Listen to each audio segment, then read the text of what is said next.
Good evening to all of you. As we discussed in our previous lecture about the Chola Empire and the Nataraja, Borobudur, Angkor Wat temples. But today, some other dynasties are also important. Those were ruling parallelly, you can say. The first one which I want to discuss, that is the Chalukya. Chalukya dynasty. The second one, Tomar. And the last is gahadavala. Gahadavala, who is very famous king Jayachand Gahadavala. As far as Chalukya dynasty is concerned, it is very confusing and complicated in nature. Because students, they always get confused whether which Chalukya dynasty is being taught. Are we studying the Chalukyas of Badami, or are we studying the Chalukyas of Vengi, or the Chalukyas of Kalyani, or the Chalukyas of Lata, or the Chalukyas of Gujarat? The Eastern Chalukyas and the Western Chalukyas are also the term. So, I will be discussing the Chalukyas of Gujarat. They are also called the Solanki. Some historians say they don't have any kind of connection whatsoever with the main Chalukya. You can say the original one, that is called the Badami, related to Pulkesin II, the most famous ruler of that dynasty.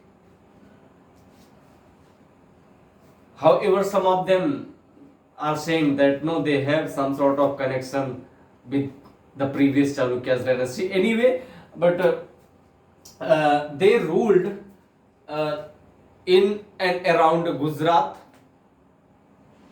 and their capital was Anhilwar. Anhilwara.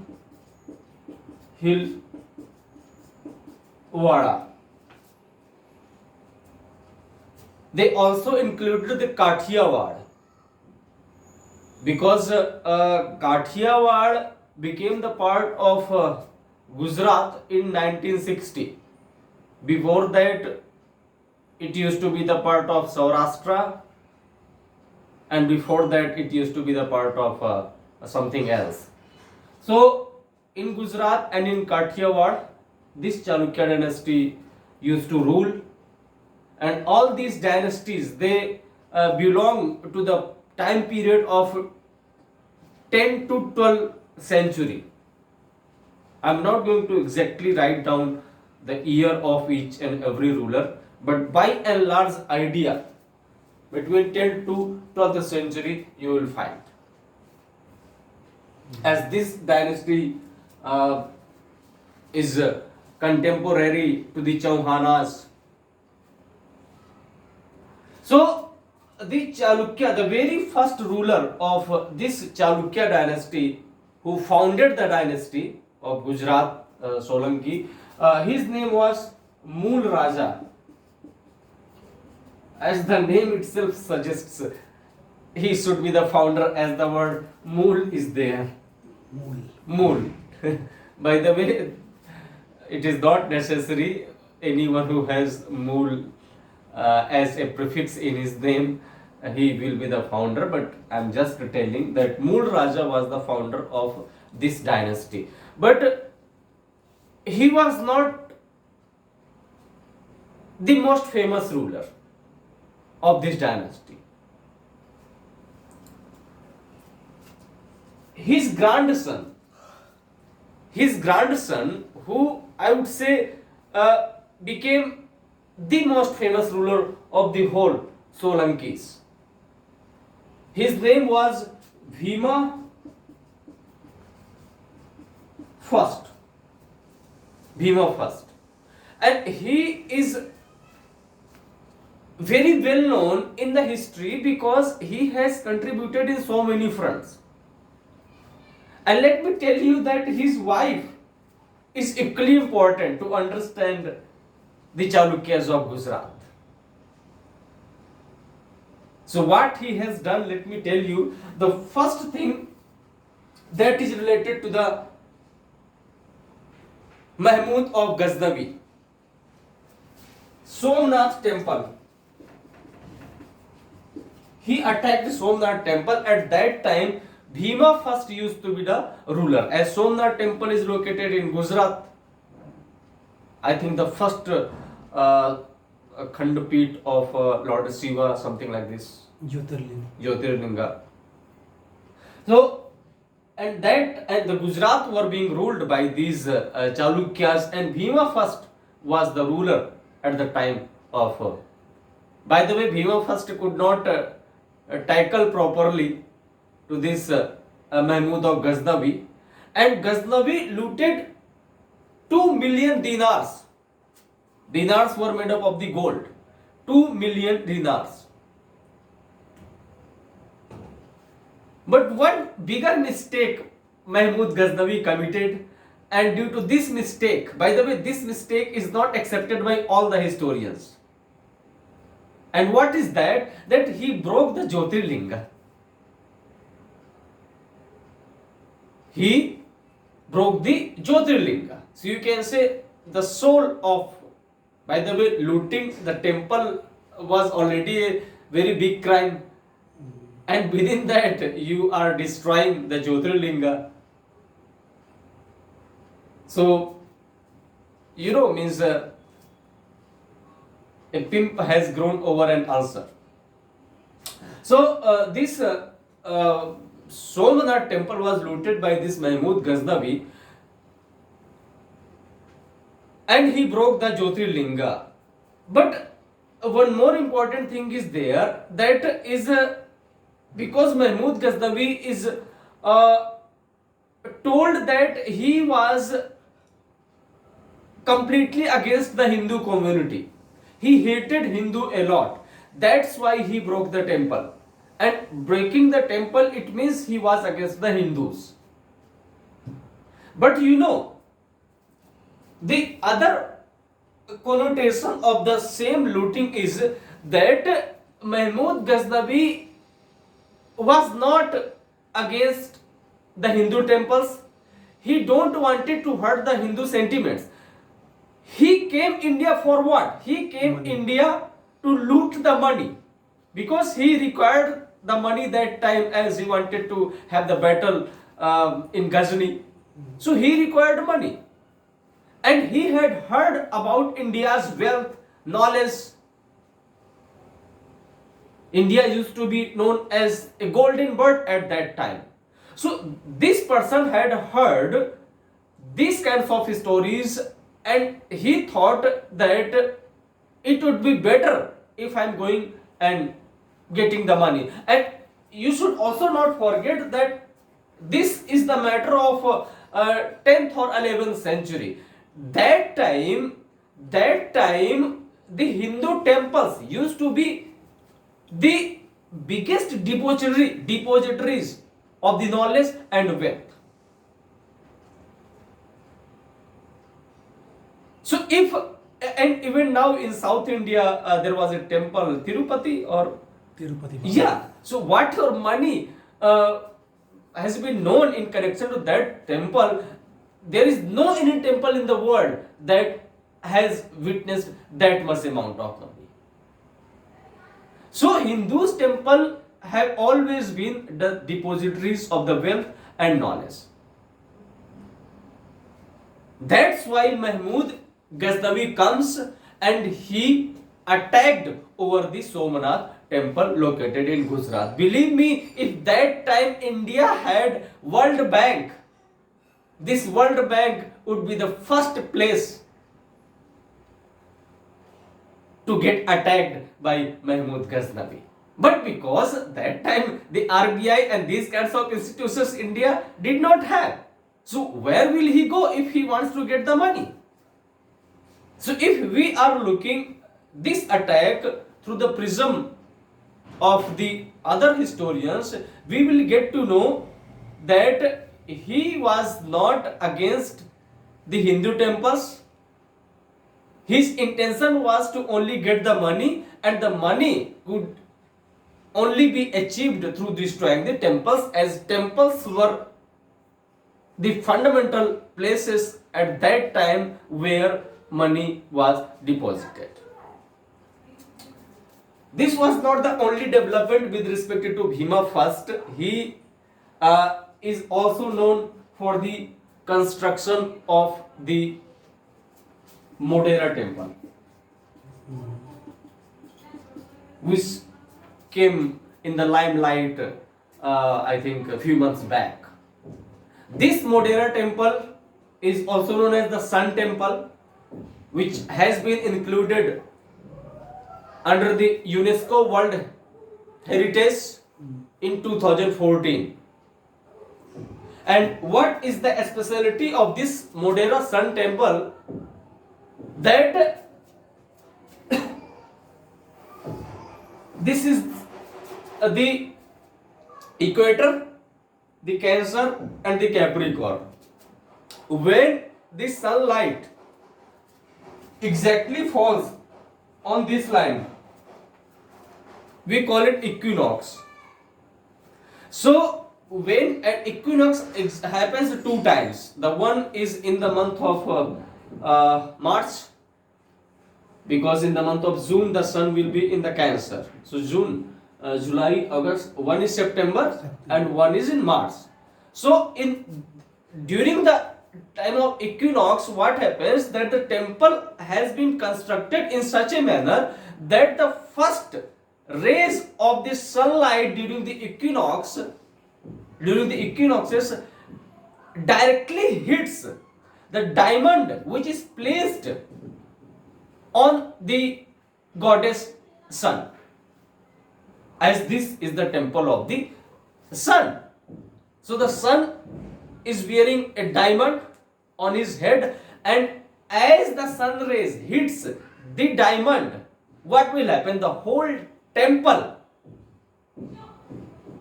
changes in a golden color because of that sunlight, and when the golden lights spreads as it is getting reflected back through the diamond.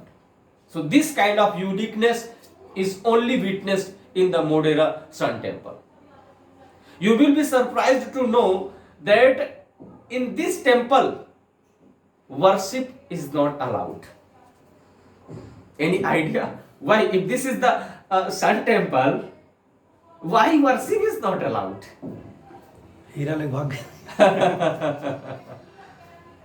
Look, worship is not allowed because in Hindu culture there is a thing that if any statue of any deity, if that statue gets cracked,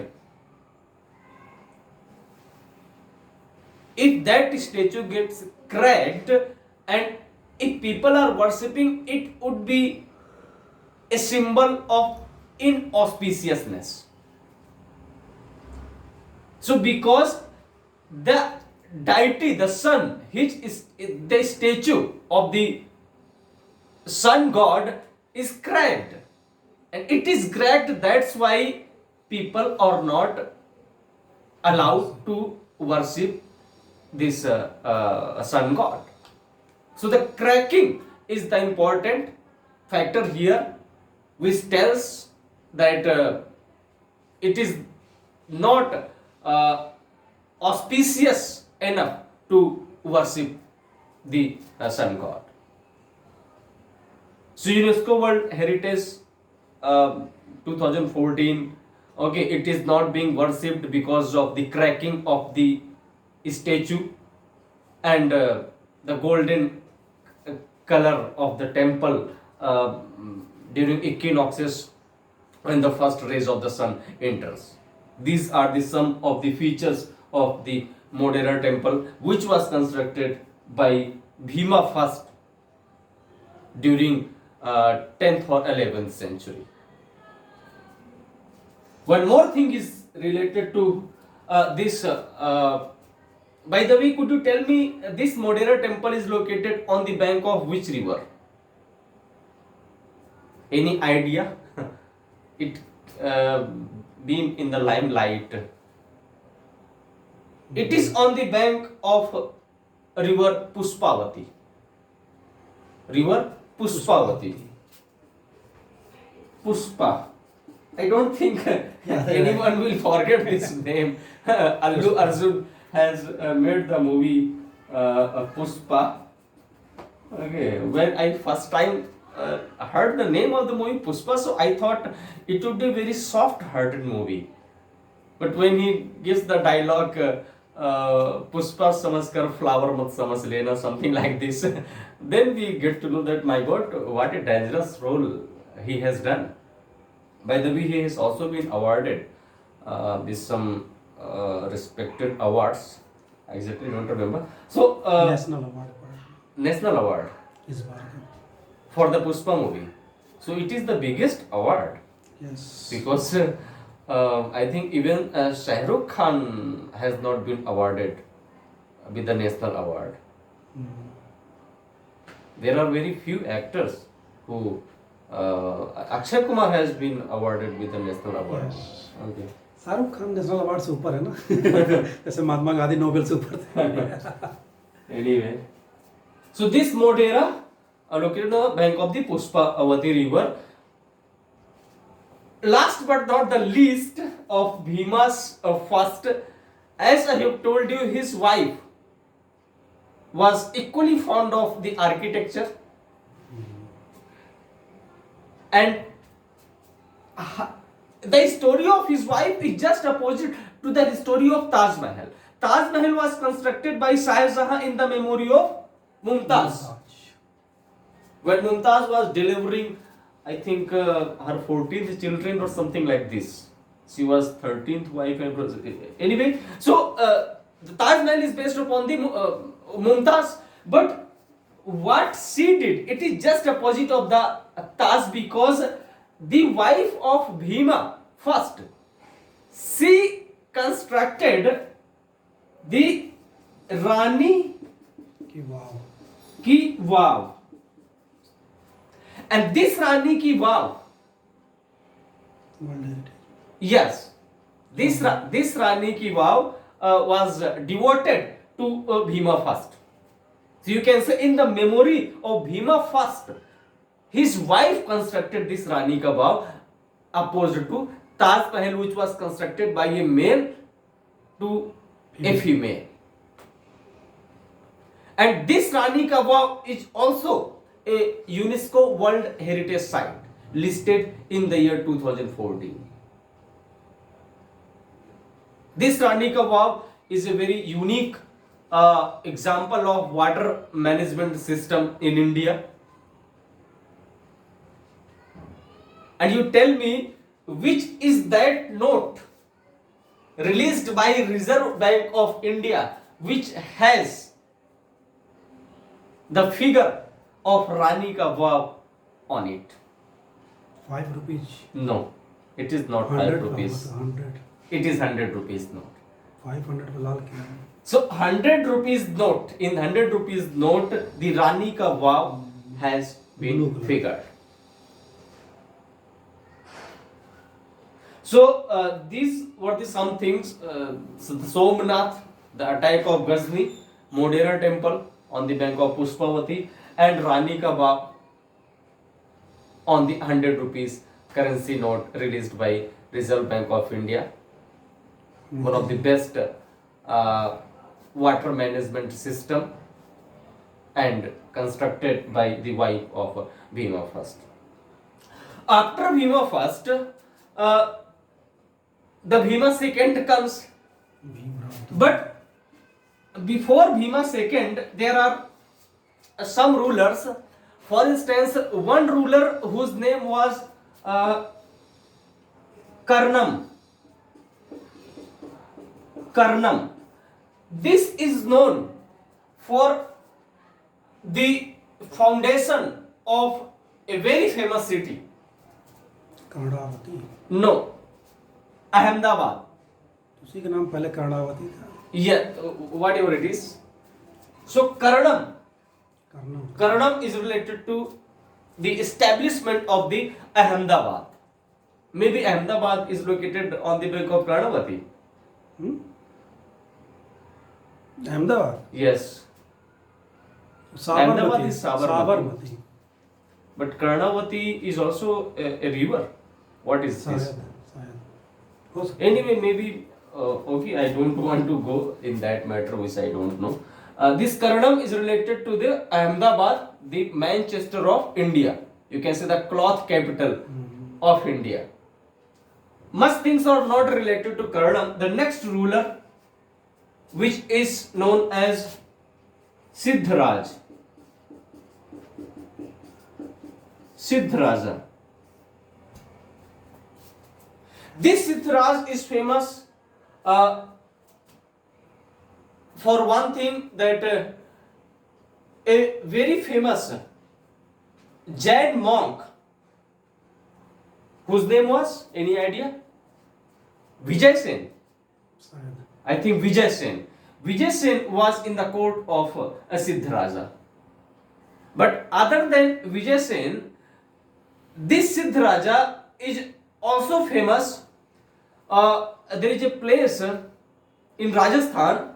mount Abu, No.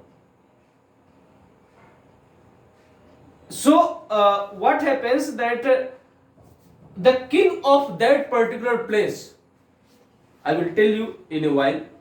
So, the king of that particular place was defeated by Siddharaja. And when the king was defeated, what Siddharaja does, that he captures the king and he also captures the queen of that king.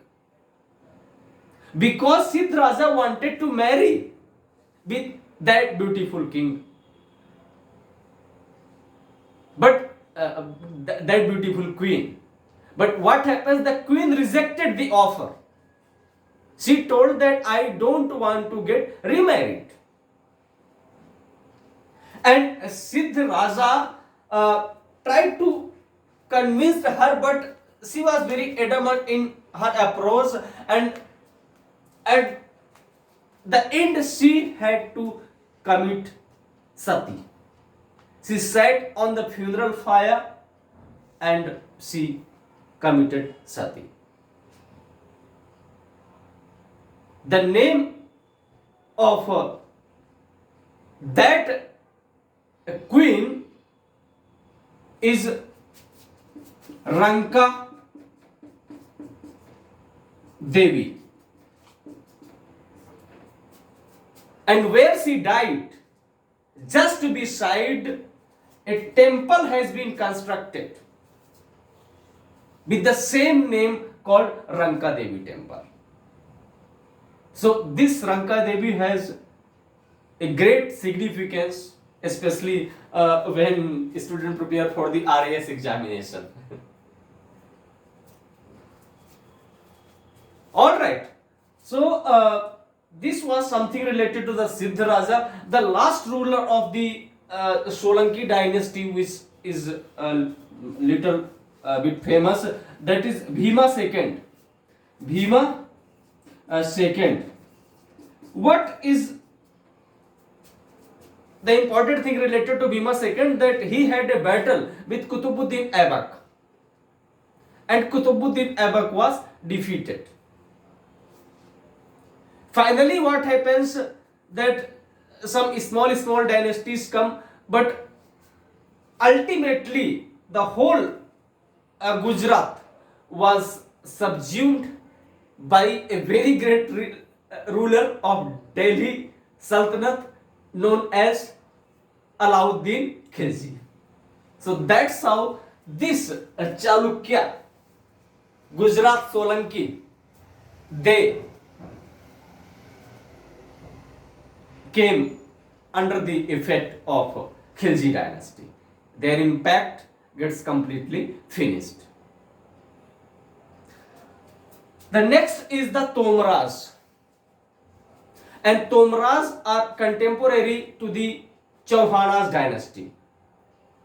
Because a very famous ruler of Tomras dynasty, any idea? tomar, Yes. Anangapal, Anangadev. Anangadev. Uh, Anangadev has been mentioned in Prithviraj Raso, written by Chandrabardai. He was the same Anangapal who had taken the iron pillar of Mehrauli, originally belonged to Chandragupta II.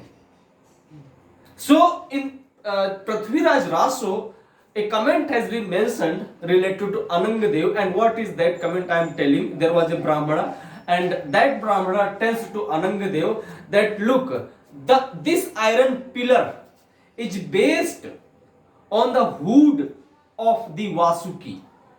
Hood in Hindi we call it fan. Hood on the Vasuki. Vasuki is the king of all snakas. And he told that as long as this iron pillar sustains over the hood of this Vasuki, your empire will also remain in existence. So your empire and the existence of the iron pillar on the hood of Vasuki, they run parallelly. So this Anangpal, he became very curious. He thought that how can it possible how this iron pillar can sustain on the hood of the Vasuki. And out of curiosity, he asked to his soldiers that you dug this iron pillar.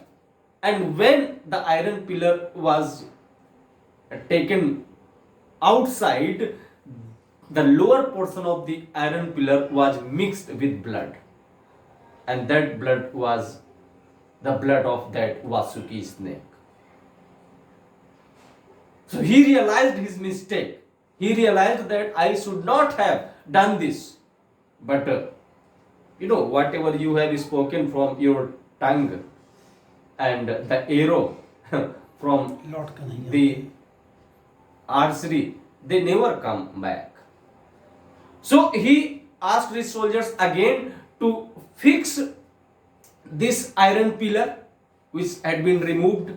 But what happens when they fixed it? Could not be as much intact as it was before. I mean, it became loose. And when you translate the word loose in Hindi, it is called dhila. And the same word dhila in later on was known as dhila as Delhi. So the origin of the word Delhi is related to the dhila, which has been mentioned in Prithviraj Raso, written by Chandrabardai. So Tomras, their capital was Delhi, but they ruled in Haryana at that point of time in 10th or 11th century. Anangpal was the very famous ruler of the Tomara dynasty. The last dynasty of my today's lecture is Gahadavala, and this dynasty was founded by Chandradeva.